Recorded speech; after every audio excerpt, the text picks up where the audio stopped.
ਇੱਕ ਬਹੁਤ ਹੀ ਇਮਾਨਦਾਰ ਅਤੇ ਸੱਚੀ ਸੁੱਚੀ ਸ਼ਖਸੀਅਤ ਦੇ ਮਾਲਕ ਮਾਸਟਰ ਵਜ਼ੀਰ ਚੰਦ ਜੀ ਪਿਛਲੇ ਦਿਨੀ ਆਪਣੇ ਸਵਾਸਾਂ ਦੀ ਪੂੰਜੀ ਨੂੰ ਖਰਚਦੇ ਹੋਏ ਪਰਮਾਤਮਾ ਦੇ ਚਰਨਾਂ ਵਿੱਚ ਜਾ ਬਿਰਾਜੇ। ਉਹਨਾਂ ਦੀ ਯਾਦ ਵਿੱਚ ਇੱਕ ਧਾਰਮਿਕ ਸਮਾਗਮ ਦਾ ਆਯੋਜਨ ਉਹਨਾਂ ਦੇ ਸਮੂਹ ਪਰਿਵਾਰ ਵੱਲੋਂ, ਜਿਨ੍ਹਾਂ ਵਿੱਚ ਸ਼੍ਰੀਮਤੀ ਕ੍ਰਿਸ਼ਨਾਵਤੀ, ਸੁਦੇਸ਼ ਜੋਸ਼ੀ, ਤਰਸੇਮ ਲਾਲ ਜੋਸ਼ੀ, ਪੁਸ਼ਪਲਤਾ, ਰਾਕੇਸ਼ ਪ੍ਰਾਸ਼ਰ, ईश्वर चंद्र शर्मा, कुसुमलता, सत्यदेव शर्मा, सुबीरा, आशुतोष जोशी, गायत्री, तारेश जोशी, निरुपम, मीनाक्षी, अनुराग, दीपक, मोनिका, देवांगना ਅਤੇ ਉਹਨਾਂ ਦੇ ਸਮੂਹ ਪਰਿਵਾਰ ਵੱਲੋਂ ਰੋਟਰੀ ਕਲੱਬ ਰਾਜਪੁਰਾ ਵਿਖੇ ਕਰਵਾਇਆ ਗਿਆ।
ਮਾਸਟਰ ਵਜ਼ੀਰ ਚੰਦ ਜੀ ਦਾ ਜਨਮ ਪਿਤਾ ਸ਼੍ਰੀ ਚੱਕਰਪਾਲ ਸ਼ਰਮਾ ਜੀ ਦੇ ਘਰ ਮਾਤਾ ਸ਼੍ਰੀਮਤੀ ਦੇਵਕੀ ਜੀ ਦੀ ਕੁੱਖੋਂ 17 ਦਸੰਬਰ 1934 ਨੂੰ ਮਾਨਕਪੁਰ ਰਾਜਪੁਰਾ ਵਿਖੇ ਹੋਇਆ। ਆਪ ਜੀ ਬਚਪਨ ਤੋਂ ਹੀ ਬਹੁਤ ਹੀ ਸੁਘੜ, ਸਿਆਣੇ ਅਤੇ ਹੋਣਹਾਰ ਪ੍ਰਤਿਭਾ ਦੇ ਮਾਲਕ ਸਨ। ਆਪਣੀ ਪੜ੍ਹਾਈ ਪੂਰੀ ਕਰਨ ਉਪਰੰਤ ਆਪ ਜੀ ਨੇ ਅਧਿਆਪਨ ਦੇ ਕਿੱਤੇ ਦੀ ਸ਼ੁਰੂਆਤ ਕੀਤੀ। ਆਪ ਜੀ ਨੇ ਆਪਣੇ ਕੰਮ ਨੂੰ ਬਹੁਤ ਹੀ ਮਿਹਨਤ, ਲਗਨ ਅਤੇ ਇਮਾਨਦਾਰੀ ਨਾਲ ਕੀਤਾ ਅਤੇ ਇਸ ਕੰਮ ਵਿੱਚ ਆਪ ਜੀ ਪੌੜੀ ਦਰ ਪੌੜੀ ਅੱਗੇ ਵਧਦੇ ਚਲੇ ਗਏ ਅਤੇ ਆਪ ਜੀ ਬਤੌਰ ਬਲਾਕ ਪ੍ਰਾਇਮਰੀ ਐਜੂਕੇਸ਼ਨ ਆਫਿਸਰ ਵਜੋਂ ਰਿਟਾਇਰ ਹੋਏ।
ਆਪ ਜੀ ਦਾ ਵਿਆਹ 12 ਸਤੰਬਰ 1953 ਨੂੰ ਸ਼੍ਰੀਮਤੀ ਕ੍ਰਿਸ਼ਨਾਵਤੀ ਜੀ ਹੁਣਾਂ ਨਾਲ ਹੋਇਆ। ਵਿਆਹ ਉਪਰੰਤ ਆਪ ਜੀ ਨੇ ਆਪਣੀਆਂ ਪਰਿਵਾਰਕ ਜ਼ਿੰਮੇਵਾਰੀਆਂ ਨੂੰ ਬਖੂਬੀ ਨਿਭਾਇਆ। ਆਪ ਜੀ ਦੇ ਘਰ ਬੇਟੀ ਸੁਦੇਸ਼ ਅਤੇ ਪੁਸ਼ਪਲਤਾ ਅਤੇ ਬੇਟੇ ਈਸ਼ਵਰ ਚੰਦਰ ਸ਼ਰਮਾ ਅਤੇ ਸਤਿਆਦੇਵ ਸ਼ਰਮਾ ਜੀ ਨੇ ਜਨਮ ਲਿਆ।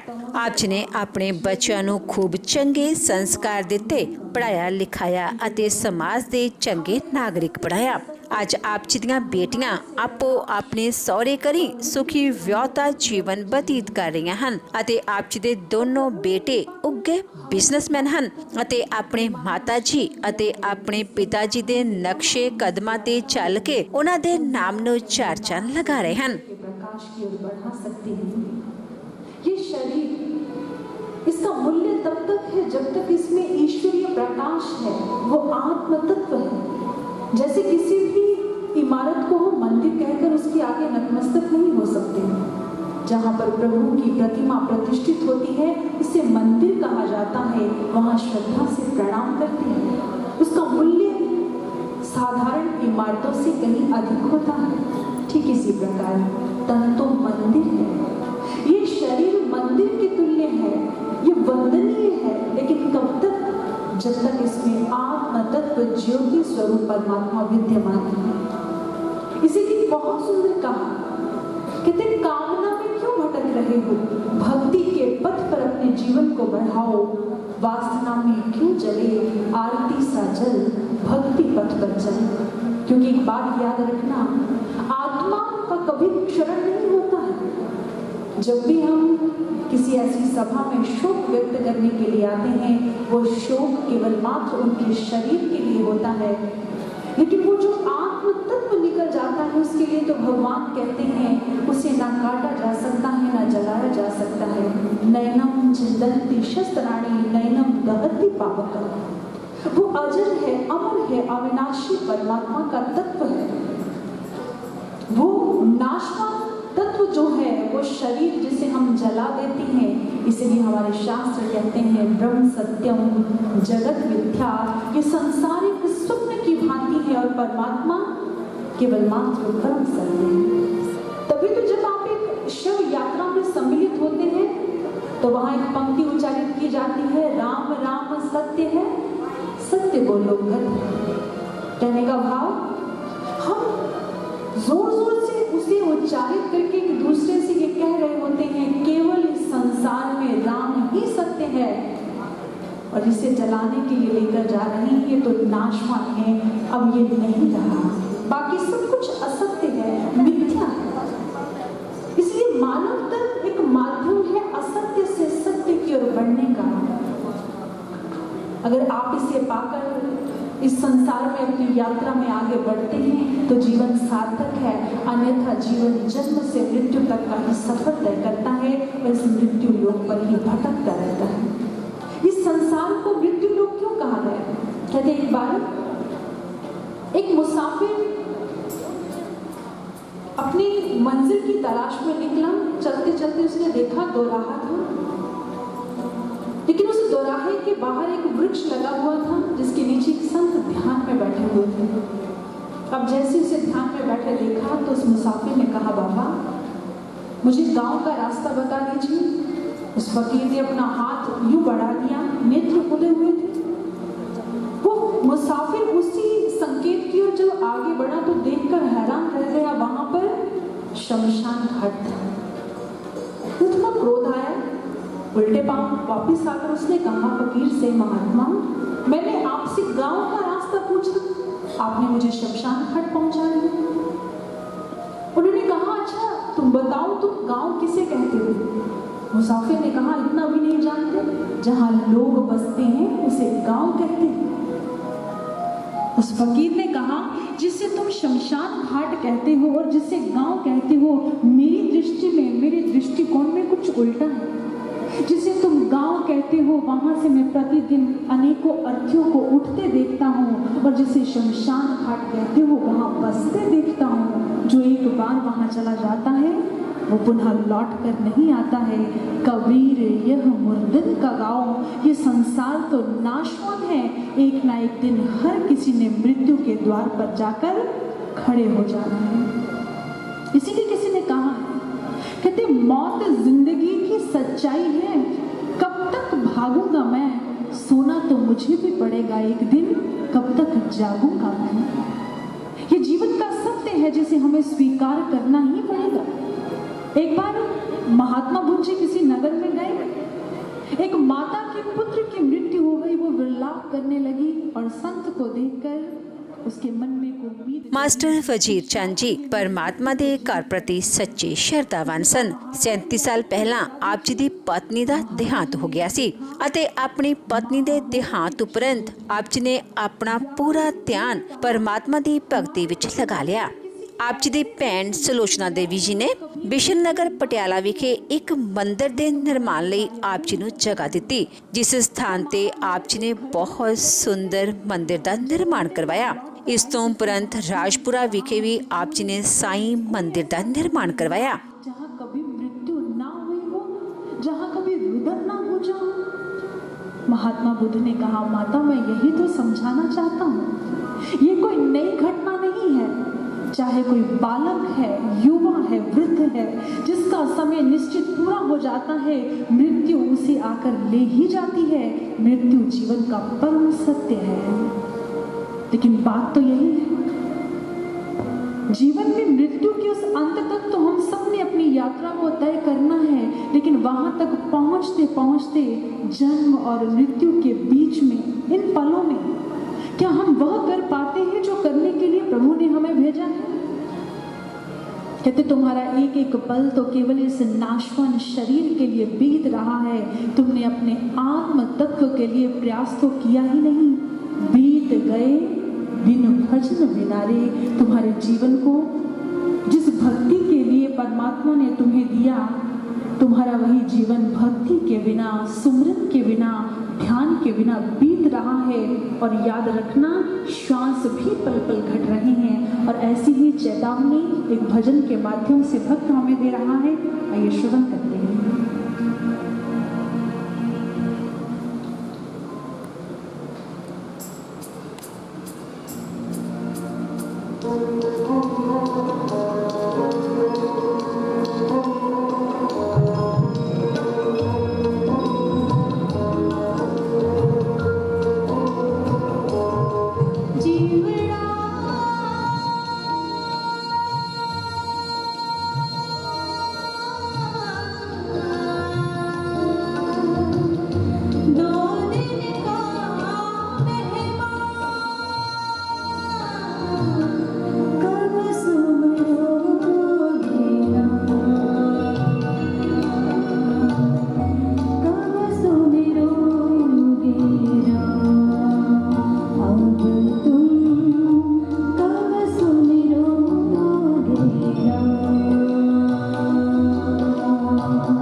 ਮਾਸਟਰ ਵਜੀਰ ਚੰਦ ਜੀ ਲੋੜਵੰਦਾਂ ਦੇ ਹਮੇਸ਼ਾ ਹੀ ਹਮਦਰਦ ਰਹੇ। ਲੋੜਵੰਦਾਂ ਦੀ ਸਹਾਇਤਾ ਆਪ ਜੀ ਹਮੇਸ਼ਾ ਹੀ ਤਨੋ ਮਨੋ ਅਤੇ ਤਨੋ ਕਰਿਆ ਕਰਦੇ ਸਨ। ਆਪ ਜੀ ਬਹੁਤ ਹੀ ਮਿੱਠੀ ਬੋਲੀ ਅਤੇ ਮੇਲਾਪੜੇ ਸੁਭਾਅ ਦੇ ਮਾਲਕ ਸਨ। ਜੋ ਕੋਈ ਵੀ ਇੱਕ ਵਾਰ ਆਪ ਜੀ ਨਾਲ ਗੱਲ ਕਰ ਲੈਂਦਾ ਤਾਂ ਆਪ ਜੀ ਦਾ ਹੀ ਹੋ ਕੇ ਰਹਿ ਜਾਂਦਾ ਸੀ।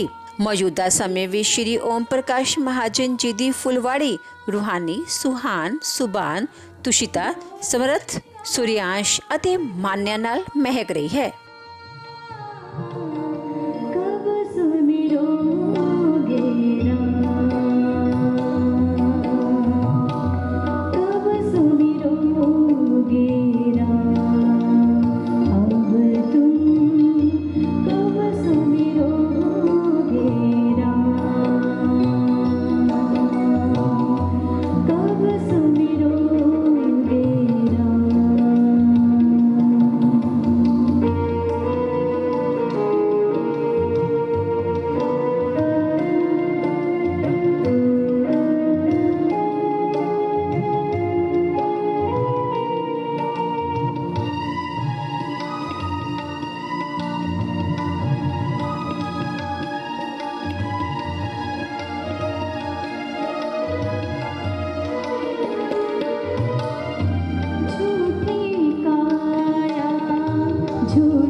पूजनीय पंडित जी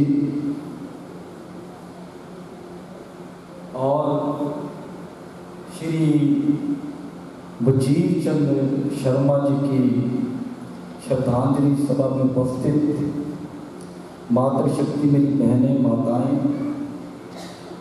मेरे भाई, मेरे बुजुर्ग, विशेष तौर पर अभी हमारी दिव्य ज्योति जागृति संस्थान की ओर से साथी बहनें जो भजन कर रही थी, जो व्यक्ति के, इंसान की मोक्ष के लिए, लोक परलोक के लिए अपना सबक सिखा रही थी, उनके बाद और उनकी श्रद्धांजलि के बाद तो कुछ हमारे लिए रह नहीं जाता जो इंसान को सच्चे रास्ते पर चलने के लिए अपना मार्गदर्शन कर रही थी। लेकिन मेरी परिवार की ओर से ये एक ड्यूटी लगी है कि श्री वजीर चंद्र शर्मा एक ऐसे नेक इंसान जिन्होंने अपना सारा जीवन शिक्षा के क्षेत्र को और धार्मिक क्षेत्र को समर्पित किया। उनके परिवार में उनके 2 बेटे और 2 बेटियां हैं। बड़े बेटे ईश्वर चंद्र शर्मा और सत्यदेव शर्मा जो कनाडा में रहते हैं, और 2 बेटियां सुदेश जोशी जी और श्रीमती पुष्पलता जी। इनको राजपुरा के अंदर कौन नहीं जानता। मैं स्वर्गीय श्री वजीर चंद्र शर्मा जी की शख्सियत के बारे में सिर्फ एक बात बोलकर आपको बताना चाहूँगा कि जब वो एलिमेंट्री स्कूल में हेड टीचर के पद पर विराजमान हुए, ये बात 1992 की है। उस वक्त हमने एक नई समाज सेवी संस्था का यहाँ पर शुरुआत की थी, निर्माण किया था, क्योंकि मेरी बहन भी शैली नंदा उसी स्कूल में टीचर थी। तो मुझे मैसेज आया कि श्री वजीर चंद शर्मा आपको बुला रहे हैं। मैं वहाँ गया तो उन्होंने मुझे ये बताया कि आओ तुम्हारे राजपुरा के आंगन में आपको ये एयर कंडीशन स्कूल दिखाते हैं। मैं हैरान हो गया, अंदर गए। एयर कंडीशन स्कूल क्या था, ना उसके दरवाजे थे, ना उसकी खिड़कियाँ थी, छतें बड़ी कमजोर थी, और जब भी आसमान पर बादल मंडराते थे तो स्कूल में छुट्टी कर दी जाती थी।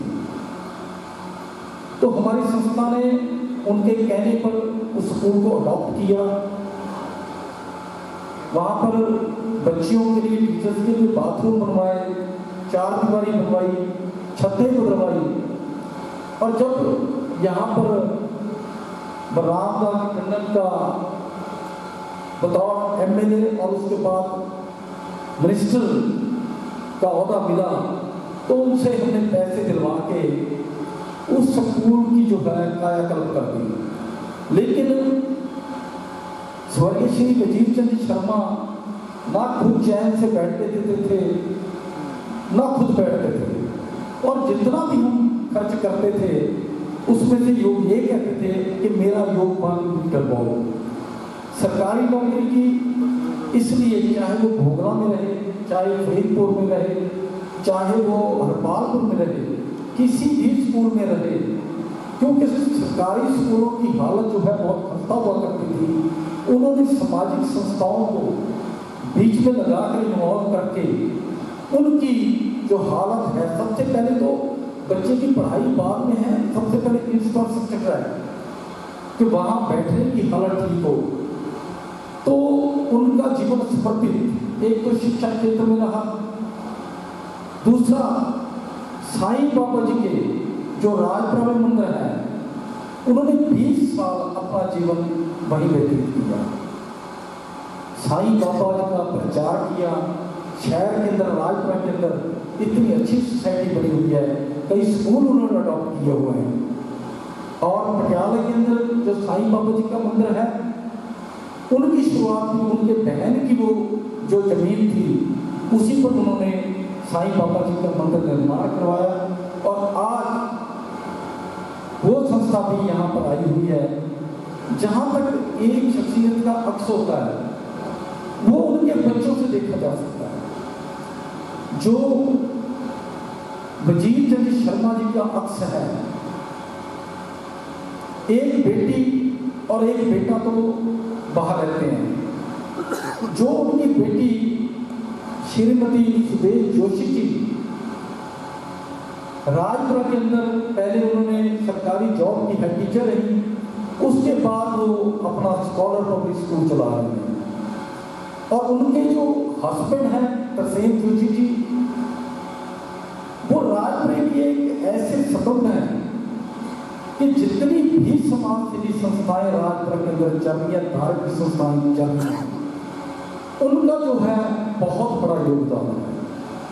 तन मन धन से वो सहयोग करते हैं।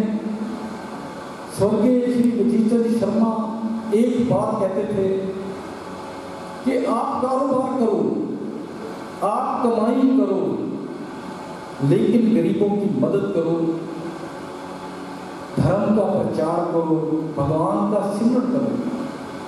वो अक्स, चाहे उनके बेटे ईश्वर जी हैं, चाहे उनकी बेटी सुदेश जी हैं, और सबसे बड़ा बात जो तरसेम जोशी जी हैं, उन्होंने दामाद बन के नहीं बल्कि पुत्र बन के उनकी जो देख रेख की सेवा की है, वो अपने आप एक मिसाल है।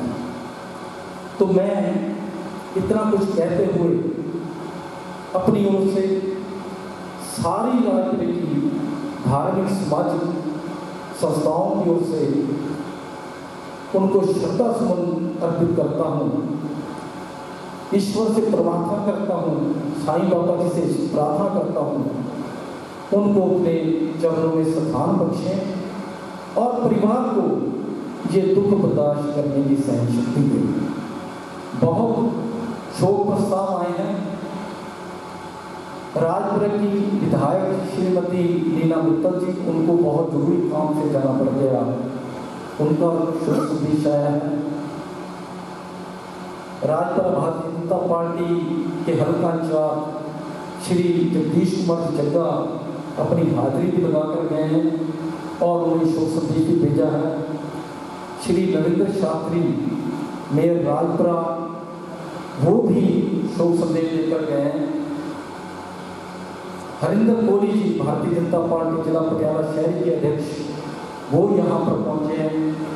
Rajpura independent school welfare association, rotary club Rajpura director Swargdham Nabha, Shiv माता सुधार कमेटी नाभा, श्री उषा माता पब्लिक स्कूल नाभा, श्री शांतिदेव मंदिर शनिदेव मंदिर committee Nabha, senior citizen society Rajpura, ब्राह्मण सभा Rajpura, ST public school Rajpura, animal care centre Rajpura, Jain group of Rajpura, Bharat का परिषद राजपुरा, व्यापार मंडल Rajpura, rotary club Rajpura, land club Rajpura, सनातन धर्म मंदिर सभा राजपुरा, महावीर क्रांति सेवा संघ राजपुरा, मानव सेवा मिशन राजपुरा, श्रोमणी अकाली दल के हल्का इंचार्ज चरणजीत सिंह बराड़ यहाँ पर आए हैं, उनका भी हम अभिनंदन करते हैं।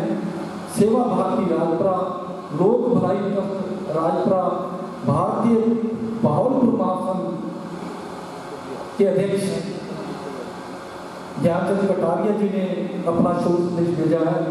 New grain market welfare society Rajpura, ब्राह्मण सभा Rajpura, scholar public school Rajpura, Patel मंडल नेशनल कॉलेज के उपाध्यक्ष अपना राजेश नंद जी पूरी टीम के साथ यहाँ पर पहुँचे हैं। आरती एसोसिएशन खन्ना, सहारा ट्रस्ट राजपुरा, भारतीय जनता पार्टी के डॉक्टर नंदलाल जी ने शोक संदेश दिया है। प्रेस रिपोर्टर की पूरी टीम जो हमारे प्रेस के साथी हैं वो आए हुए हैं। हरिचंद जी फौजी यहाँ पहुँचे हुए हैं। श्री शिवटी साईं बाबा मंदिर ट्रस्ट पटियाला, लोक हित संस्था राजपुरा, जैन माता सोसाइटी समाणा, अग्रवाल सभा Rajpura, girls school Rajpura town, new press club Rajpura, पत्रकार तालमेल कमेटी राजपुरा, स्वर्गधाम एंड जो वृद्ध आश्रम है उनकी तरफ से भी शोक संदेश आए हैं। मैं जिन्होंने भी शोक संदेश भेजे हैं उन सबका परिवार की ओर से आभार व्यक्त करता हूँ। एक बात मैं और इसमें ऐड करना चाहूँगा कि ये जो उनकी बेटियाँ हैं वो तो जो समाज के लिए कार्य कर रहे हैं वो तो अपनी जगह है, जो उनकी दोती पोती पोते भी हैं वो भी समाज सेवा में लगे हुए हैं, चाहे वो राजनीति में कर रहे हैं, धार्मिक कर रहे हैं। उनकी मिसाल आशुतोष जोशी जी हैं जो 2017 में आम आदमी पार्टी का चुनाव लड़े, चाहे इस बार उनको टिकट नहीं मिली, फिर भी वो पूरी सपोर्ट के साथ नीना मित्तल जी के साथ लगे रहे। मैं आप सबका परिवार की ओर से आभार व्यक्त करता हूँ। आपने समय निकालकर इस श्रद्धांजलि सभा में शामिल हुए। अब मैं निवेदन करूँगा प्रदीप कौशल जी से कि वो परिवार की ओर से सबका धन्यवाद करेंगे। भगवान श्री सत्य साई बाबा के श्री चरणों में हम सबका कोटि कोटि नमन और भगवान सब पर मंगल कृपा करें। और आप सभी लोग यहाँ पर पधारे हैं, धन्यवाद। मैं 2 चरण बाद में दूंगा, पर उससे पहले बहुत इम्पोर्टेंट जो बात है वो बहुत जरूरी है। जैसे हम प्रार्थना करते हैं कि अस्तो मां सद्गमय, तमसो मां ज्योतिर्गमय, मृत्युर्मां अमृतंगमय। हमें असत्य से सत्य की ओर लेकर, अब आप सभी जानते हो आप सभी बुद्धिजीवी हैं, सभी ज्ञानी हैं कि हे परमात्मा हमें असत्य से सत्य क्यों लेकर चलिए।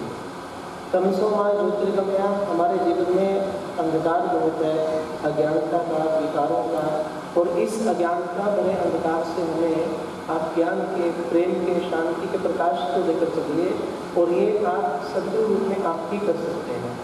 और तीसरी पंक्ति है कि मृत्यु अमृतम में, बड़ा स्वाभाविक है कि जिसका जीवन असत्य से सत्य की ओर जा रहा हो, जिसके जीवन का अंधकार खत्म होकर प्रकाश हो रहा हो ज्ञान का, प्रेम का, सहज है कि उसकी मृत्यु नहीं रहेगी, उसकी मृत्यु ही मोक्ष बन जाएगी, उसकी मृत्यु अमृत बनेगी। इसलिए मैं एक चीज़ कहूँ, यहाँ संदेश आए हैं शोक के, जबकि शोक वहाँ होता है जहाँ मृत्यु होती है, और जहाँ मोक्ष हो रहा हो वहाँ शोक होता ही नहीं। किसी की मृत्यु है तो शोक है। अच्छा, एक बात मैं बिल्कुल क्लियरली पूछना चाहूँगा, आप में शोक करने के लिए आए और अफसोस करने के लिए आए? क्योंकि ये शोक सभा नहीं है और ये अफसोस की सभा भी नहीं। एक मृत्यु वो होती है जिस पर शोक होता है, मृत्यु होती है जिस पर दुख होता है। दुख हो सकता है लेकिन शोक नहीं, इसलिए उनका व्यक्तित्व बहुत स्पष्ट है। और एक होता है व्यक्तित्व ऐसा संसार में जिसका प्रमाण संसार देता है, और एक व्यक्तित्व ऐसा होता है जिसका प्रमाण संसार में खुद परमात्मा देता है। और जिसकी सभा में आप बैठे हो, जिसकी प्रेरणा सभा में आप बैठे हो, उसका प्रमाण किसी संसारी व्यक्ति ने नहीं दिया, उसका प्रमाण खुद भगवान श्री सत्य साईं बाबा ने दिया। और मैं ये बात जरूर कहना चाहूँगा, केवल 2 मिनट लगेंगे। आज से 23-24 साल पहले, मैं पीछे जा रहा हूँ, जब साईं मंदिर का निर्माण हुआ था, जब अभी पुरानी बिल्डिंग को न्यू बिल्डिंग में कन्वर्ट कर दिया गया था, उस समय प्रकाश सत्संग सब कुछ चल रहे थे। और उस समय की बात है, बड़ी संक्षिप्त में बता रहा हूँ, और इस बात का आप अनुभव करें अपने हृदय से, अपनी अंतरात्मा से, कि उस वक्त भगवान श्री सत्य साईं बाबा का साक्षात्कार हुआ। मुझे, मैं अपनी बात कर रहा हूँ, 23 साल पहले भगवान श्री सत्य साईं बाबा का साक्षात्कार। और यहाँ पर कितने लोग बैठे हैं जिनका बाबा के साथ प्रेम है, जिन्होंने बहुत दिव्य अनुभूतियाँ अपने जीवन में की हैं, स्वप्न में की हैं और बिल्कुल रियलिटी में की हैं, और आवश्यक नहीं कि पुटापति जाके की हैं। ऐसे लोग जो जहाँ पर रहते वहीं पर बैठकर उन्होंने भगवान का साक्षात्कार किया। 23 साल पहले भगवान श्री सत्य साईं बाबा का साक्षात्कार हुआ, और कई प्रकार की कुछ टेंशन थी, चिंताएं थी। और जब ऐसा होता है ना, तो भक्त भगवान को बड़ी करीब पाता है। जब एक बच्चे को वो दुख होता है ना, छोटे बच्चे को जो अबोध है, जिसको भाषा का भी ज्ञान नहीं है, तो वो सबसे करीब अपनी माँ को पाता है, और माँ के आंचल में आते ही उसे कोई चिंता नहीं होती, कोई दुख नहीं होता। और जब वो चिंता थी तब भगवान श्री सत्य साईं बाबा साक्षात्कार अनुभव हुआ, साक्षात रूप में भगवान सम्मुख आए और आकर एक बात बोलते हैं, एक बात बड़े स्पष्ट रूप से बोलते हैं, बोले चिंता क्यों करते हो। आप भगवान के शब्द सुनिएगा, जो लोग इस बात को जानते हैं वो अधूरी जानते हैं और पूरी आज मैं कर रहा हूँ। सत्य साईं बाबा कहते हैं, बोले चिंता क्यों कर रहे हो, चिंता छोड़ दो। मास्टर प्रदीप शर्मा इसी मंदिर में रहेंगे, वो कहीं नहीं जाएंगे, और उनकी आयु 88 वर्ष की है। ये आज से 23 साल पहले सत्य साईं बाबा ने समा कर कहा, और ये सबसे पहले ये बात मैंने जाकर निगम दीदी से कही थी। शायद निगम दीदी आए, क्या आए, निगम दीदी को ये सत्य जाकर बताया था कि बाबा ने स्पष्ट कहा है कि उनकी आयु 80 वर्ष की है। 2-4 दिन पहले मैं स्कूल गया था, स्कूल में पहले जाते मैंने प्रश्न ये किया था कि उनकी आयु कितनी थी, तो आपने कहा था उनकी आयु 88 ईयर्स। लेकिन ये अभी भी सत्य अधूरा है, क्योंकि बाबा की कंप्लीट वर्ष थे कि वो उसी मंदिर में रहेंगे, उनकी साधना वही की है, और उनकी आयु 88 वर्ष की है, और 88 वर्ष के बाद उनको मोक्ष की प्राप्ति हो जाएगी। इसलिए आज आप किसी की मृत्यु का शोक मनाने नहीं आए, और मोक्ष पर कभी शोक होता नहीं। मोक्ष पर केवल और केवल उस परमात्मा के श्री चरणों का ध्यान होता है। उनका व्यक्तित्व बड़ा स्पष्ट है। और एक बात उससे भी ध्यान दीजिएगा, जब भी कोई बिल्डिंग का निर्माण होता है, श्री सत्री साईं सदन, साईं मंदिर के नाम से जिसे आप जानते हैं, उसकी फाउंडेशन हुई, उसकी फाउंडेशन में क्या लगा आप जानते हैं? उसकी फाउंडेशन में ईंट लगती है, पत्थर लगते हैं, सीमेंट लगता है, रेता बिजली लगते हैं। लेकिन एक बात मैं आपको बिल्कुल दिल से बोलता हूँ कि इस सवित्री साईं मंदिर की फाउंडेशन में ईंट पत्थर के अलावा जो लगा है, उस फाउंडेशन में बिल्कुल वजीर चंद ही स्वयं अपने प्राणों को उसने संचित किया। अगर आज भी आप अनुभव करें, ये शरीर जाता है महाराज, ये फिजिकली फॉर्म जो है चली गई है, लेकिन जिनमें देह सदा विराजमान रहती है। और मोक्ष का अर्थ यही है कि जब जब आप वजीर जब शर्मा को देखेंगे तो उनमें साईं का अनुभव करना, और जब जब मंदिर में जाकर सत्य साईं के मूर्ति को देखोगे तब तक आप उनमें देखकर उस वजीर शर्मा का अनुभव करना, क्योंकि यहाँ पर मोक्ष, यहाँ पर स्पष्ट रूप से, तभी मैंने कहा अस्तोमा सद्गमया तमसोमा ज्योतिर्गमया, असत्य से सत्य जिसके जीवन में घटित हो रहा हो, तमसोमा ज्योतिर्गमया जिसका जीवन अंधकार से प्रकाश की ओर जा रहा हो, उसे मांगना नहीं पड़ेगा, उसे कहना नहीं पड़ेगा, उसे प्रार्थना नहीं करनी पड़ेगी, बिल्कुल स्वाभाविक है कि मृत्युर्मामृतंगमया, उसकी मृत्यु मोक्ष में कन्वर्ट हो जाएगी। इसलिए हम सभी बार बार प्रार्थना करें, और जिनका जीवन जो अंतिम काल हम कहें ये 4-5 महीने बड़े परिपूर्ण रहे हैं, जिनमें उनका हर वक्त, हर पल, हर क्षण जो ध्यान है वो केवल और केवल बाबा में रहा, उठते बैठते सोते जागते हुए बाबा के सिवा कोई खबर नहीं है। और ऐसा जीवन बहुत बहुत सौभाग्य से मिलता है, बड़ी कृपा से मिलता है। अगले का तो महाराज अंतमती सोगति, जो उस वक्त जहाँ आपका ध्यान है ना, आप वही बनोगे जाकर, ये हमारी संस्कृति कहती है। और बड़ा मुश्किल होता है, जिसने जिंदगी भर भगवान का चिंतन नहीं किया, भगवान का नाम नहीं लिया, वो अंतिम समय में भी भगवान को याद कभी नहीं कर सकता। लेकिन जिसने अपने मन को, अपनी अंतरात्मा को, अपने प्राणों को भगवान के साथ एक किया है, वो अंतिम पल भी उसका केवल और केवल चेतना अपने भगवान के साथ जुड़ी रहेगी। और इसका प्रमाण ये स्वयं है, जो आखिरी 4-5 महीने हैं उनका हर एक एक क्षण केवल बाबा के साथ एक हुआ है। इसलिए भगवान की ओर से, सबसे पहले सत्य भाई बाबा की ओर से आप सभी जितने लोग बैठे हैं उन पर मंगल कृपा हो, भगवान सब पर मंगल कृपा हो। और परिवार की ओर से, सबकी ओर से बहुत बहुत धन्यवाद, आप लोग यहाँ पर आए हैं। वैसे धन्यवाद शब्द भी छोटा होता है, प्रेरणा सभा में सब निकलित हो तो राम जी की बड़ी कृपा है महाराज। और इसके साथ साथ जो यहाँ पर भोजन है वो भोजन ही प्रसाद है। जो लोग अभी आए हैं जिन्होंने भोजन प्रसाद नहीं पाया, वो भी उस अमृत को लेकर जाएं और अंतर मन से यही प्रार्थना करें, हे भगवान आप हमें ऐसी कृपा करो कि हर क्षण आपका नाम, आपकी कृपा, आपका एहसास, आपके अनुभव हमें सदा होते रहें। और इन्हीं शब्दों के साथ आप सभी महानुभावों के श्री चरणों में कोटि कोटि नमन, परिवार की ओर से धन्यवाद। और हमारे जितने भी यहाँ पर अतिथिगण हैं उनका बहुत बहुत धन्यवाद। दिव्य ज्योति जागृति संस्थान के सभी सदस्यों का, सभी महानुभावों का, सभी संतों के श्री चरणों में कोटि कोटि नमन। आपने जो इस समय को हम सब के मन को प्रभु के श्री चरणों में अर्पित किया है, समर्पित किया है, वो बड़ा अनुभव है, बड़ा अनुभव। यम ब्रह्मा वरुणोर्मर्ता स्मृति स्तवै निर्दयी संगम्य ध्यानावस्थितेदनुषा पश्यन्ति वेदनो यश्चान्तिसुराज सुरासुरगणादेवा तस्मै बोलिए नारायण भगवान की, श्री गरुड़ पुराण की।